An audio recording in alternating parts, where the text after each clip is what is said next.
As you can see, it's still very much winter here. Not a whole lot of spring going on here. But I decided that I would go ahead and make kind of a springy recipe for you today.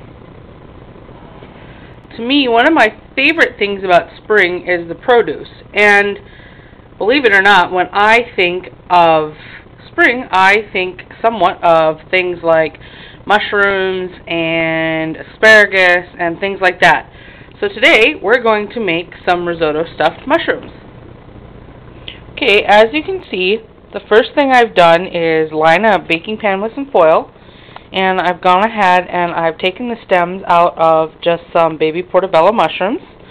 Now, you want caps that are about 2 inches or an inch and a half, 2 inches around, so that they have enough room for stuffing. When you get a package of baby bella mushrooms, some will be this big and some won't. Some will be, a little bit smaller. Any of the ones that are too small for stuffing, just chop them up and either save them or go ahead and put them in your filling.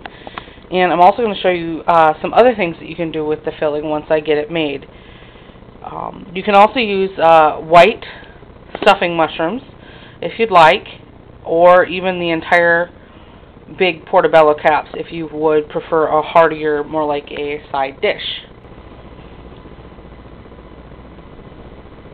Okay, I have finished my cooking for the risotto stuffed mushrooms, which I have right here, and I just took some rice mixture. Now today, for this recipe, for time constraints and ingredient constraints, I went ahead and I used one of those rice packets. It's all got everything in it. You just have to add water and butter or olive oil or margarine to it. That's what I used for this. Today I used the mushroom. You could certainly use cheese and broccoli. You could use Ford cheese. You could use anything you want. And to make this a little bit more springy, you could certainly add some chopped asparagus. You could add some peas. You could add a little bit of peas and bacon to it. If you don't like mushrooms, you could definitely use like a Ford cheese, add some peas and some bacon to it, or some pancetta. And instead of stuffing mushrooms, you could do what I've done here and stuff a bell pepper.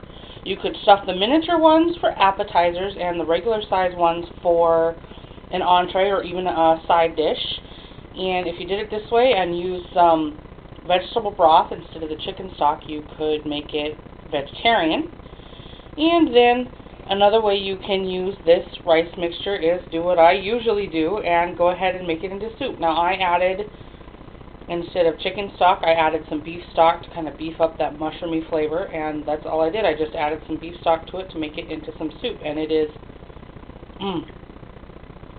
utterly fantastic. Either of the three ways that you serve this. Now, you don't have to just stick with bell peppers or mushrooms for stuffing. You could stuff some small squash, zucchini, summer squash, winter squash. Any of the above would be great. All you're going to have to do is adjust your baking times. Now for my red pepper, I like my red peppers crisp tender, and it's pretty tender but still just a little bit crisp. And I went ahead and baked it. I only needed to bake it about 15 minutes, just enough to basically heat it through and cook that pepper a little bit, and peppers cook pretty quick. So that is my recipe for the risotto stuffed mushrooms with a couple of variations, and I hope you enjoy it as much as I do.